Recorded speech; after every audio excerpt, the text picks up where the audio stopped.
यह वह दोस्ती है जिसे नरक तक भी नकारता है। एक एंजल और एक डीमन जो इंसानों की दुनिया में छिपकर 6000 साल से अच्छे दोस्त हैं। जब वे पहली बार मिले थे, धरती अब भी रेगिस्तान से ढकी हुई थी। सिर्फ भगवान द्वारा रचा गया ईडन गार्डन ही हरियाली से भरपूर था। वहीं रहते थे एडम और ईव, जिन्हें कुछ भी नहीं पता था। ईसाई धर्म की कथा के अनुसार एक सांप ने ईव और एडम को वर्जित फल खाने के लिए उकसाया, जिससे उन्हें ज्ञान की प्राप्ति हुई और उनमें ईडन गार्डन छोड़ने की हिम्मत आ गई। इस कहानी में वह सांप असल में वही डीमन था। दीवार पर डीमन और एंजल की पहली मुलाकात हुई। हालांकि वे एक दूसरे के विरोधी गुट से थे, फिर भी वे साथ खड़े होकर एडम और ईव को विदा करते रहे। असल में एंजल को पहले से पता था कि डीमन ने उन्हें बहकाया है। हालांकि चेहरा चिंतित था, पर वह जो ईडन की रक्षा कर रहा था, उसने न केवल दो इंसानों को रोकने की कोशिश नहीं की, बल्कि भगवान द्वारा दी गई ज्वलंत तलवार भी उन्हें सौंप दी, ताकि उनका मार्ग सुरक्षित रहे। हालांकि देवता और राक्षस की सोच अलग थी, पर दोनों ने मिलकर मानव जगत के जन्म में योगदान दिया। अनजाने में ही एक अलग किस्म की समझदारी उनमें पैदा हो गई। इसके बाद दोनों धरती पर अलग अलग नियुक्त हुए। दोबारा मुलाकात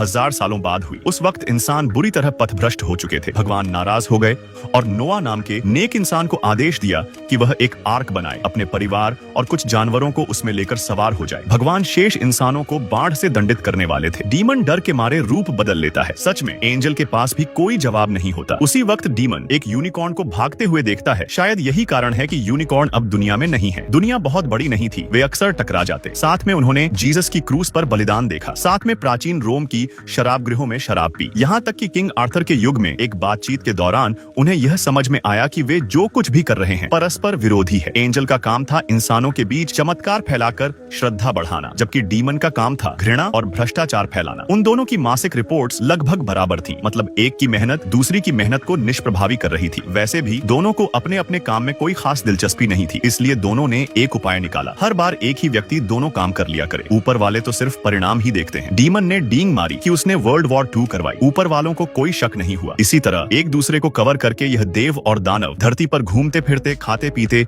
मजे करते कई साल बिता देते हैं। बीच बीच में एक दूसरे की जान भी बचाते रहते। वर्ल्ड वॉर 2 के दौरान एंजल ने एक जासूसी योजना में हिस्सा लिया। वह नाजी एजेंट को झूठा सूचना देता है। असल में उसने ब्रिटिश स्पाई को पीछे से हमला करने को लगाया था। यह योजना एकदम बेहतरीन थी, जब तक कि बंदूक की नली घूम नहीं गई। तभी एंजल को समझ आया कि वह खुद डबल क्रॉस्ड हो गया है। उस निर्णायक पल में डीमन नाचते हुए चर्च में आता है। वह नाच क्यों रहा था? क्योंकि पवित्र जमीन उसे जलाती थी। वह खास तौर से एंजल को बचाने आया था। उसने एक जर्मन बॉम्बर प्लेन की दिशा बदल दी। 30 सेकंड बाद वो इलाका बम से तबाह हो गया। डीमन ने इस अफरा तफरी में एंजल की प्रिय पुस्तकें भी चुरा ली। अब एंजल वाकई भावुक हो गया। पहली बार उसने भगवान की अवज्ञा की। छुपकर डीमन को एक थर्मस भेंट में दी। यह थर्मस पवित्र जल से भरा था। डीमन ने यह पानी कई साल पहले मांगा था, लेकिन क्योंकि यह पानी डीमन को हमेशा के लिए मार सकता है, एंजल कभी उसे नहीं दे पाया था। 6000 साल की साथ की जिंदगी ने उनके बीच गहरा संबंध बना दिया था। वे सोचते थे यह जिंदगी हमेशा चलती रहेगी। लेकिन एक कब्रिस्तान में उस रात 2 हेल ड्यूक्स प्रकट हुए। वे डीमन को खोजने आए थे, जो धरती पर उनके सबसे अच्छे एजेंट्स में से एक था। उसे एक फाइल दी जाती है जिसमें लिखा है कि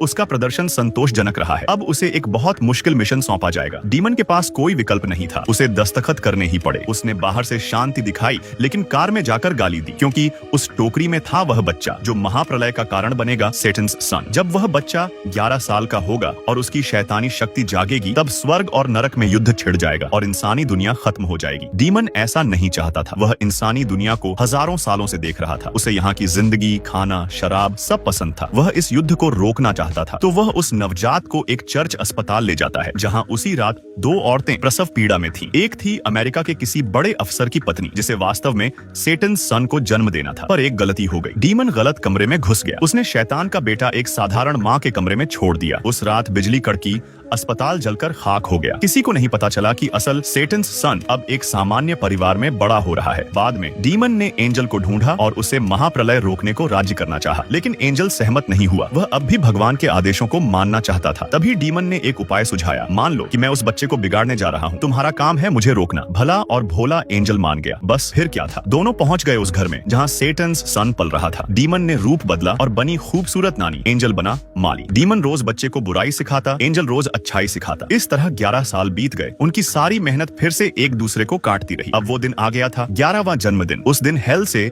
सबसे शक्तिशाली हेल हाउंड को छोड़ा जाएगा, जो बच्चे को ढूंढेगा, उसकी शक्ति को जगाएगा। फिर बच्चा उसे एक भयानक नाम देगा और उसे नरक की सारी शक्ति मिल जाएगी। एम्बेसडर दंपति ने बच्चे की शानदार बर्थडे पार्टी रखी। एंजल और डीमन भी उसमें घुस आए, लेकिन जैसे ही घड़ी ने 3 बजाए, अफरा तफरी में उन्हें हेल हाउंड दिखा ही नहीं। डीमन ने हेल से कई बार पुष्टि की, हेल हाउंड तो निकल चुका है। तब उन्हें समझ आया, असल बच्चा गलत घर में है। असल असल में सेटन सन एक गांव में सामान्य माँ बाप के साथ बड़ा हो रहा है। जब एंजल और डीमन परेशान होकर बच्चे को ढूंढ रहे थे, हेलहाउंड पहुंच चुका था उसके असली मालिक के पास और उसने सुनी बच्चे की बर्थडे विश, मुझे एक पालतू कुत्ता चाहिए। प्यारा सा छोटा कुत्ता अब बन गया था एक प्यारा सा छोटा कुत्ता। अंतिम युद्ध अब टलना मुश्किल लग रहा था, लेकिन एंजल और डीमन अभी भी हार मानने को तैयार नहीं थे। फिलहाल सबसे जरूरी काम बच्चे को ढूंढना। वे उस मठ में पहुंचे जहां बच्चों की अदला बदली हुई थी। सन ऑफ सेटन की फाइलें ढूंढनी थी, लेकिन उन्हें यह नहीं पता था कि उसी रात हेल ड्यूक ने सबूत मिटाने के लिए सारी फाइलें जला दी थी। वे खाली हाथ लौटे, कार में एक दूसरे को कोसते हुए। नीचे उतरकर एंजल ने एक घायल महिला को ठीक किया और उसे लिफ्ट दे दी। उसे लगा ये महज एक संयोग है, लेकिन जब वे पहुंचे एंजल को एक किताब मिली जो महिला छोड़ गई थी। नाम देखकर वह चौंक गया। यह एक दुर्लभ विच प्रोफेसी बुक थी। एंजल ने बहाना बनाया और डीमन को बाहर भेजा। किताब का एक पन्ना खोला, उसमें उसी जगह, समय और पास में रखी ठंडी कोको तक की भविष्यवाणी थी। एंजल ने पूरी रात किताब पढ़ी। सुबह पता चला कि सन ऑफ सेटन का नंबर है 66। उसने कॉल किया, फोन उठाया उसी जोड़े ने जिसने एडम को पाला था। Sorry, right number. एंजल का मन कहा रहा था कि वह हेवन को रिपोर्ट करे। युद्ध हेल की चाल थी। वह अब भी हेवन की दया में विश्वास करता था। उसने ये बातें डीमन से छुपाई और डीमन को शक भी नहीं हुआ। जब डूम्सडे करीब आने लगा, डीमन ने कहा, चलो भाग चलते हैं किसी और ग्रह पर, भले सब तबाह हो जाए, हम साथ जा सकते हैं। साथ जाए? हम कितने पुराने हैं? 6000 साल से हम दोस्त नहीं हैं। तुम डीमन हो, मैं एंजल, हमारे बीच कोई मेल नहीं। मुझे तुम पसंद भी नहीं, तुम मुझे पसंद करते हो। 6000 साल की दोस्ती में दरार आ गई। दोनों अलग हो गए। एंजल को पछतावा नहीं था। वह भागना नहीं चाहता था,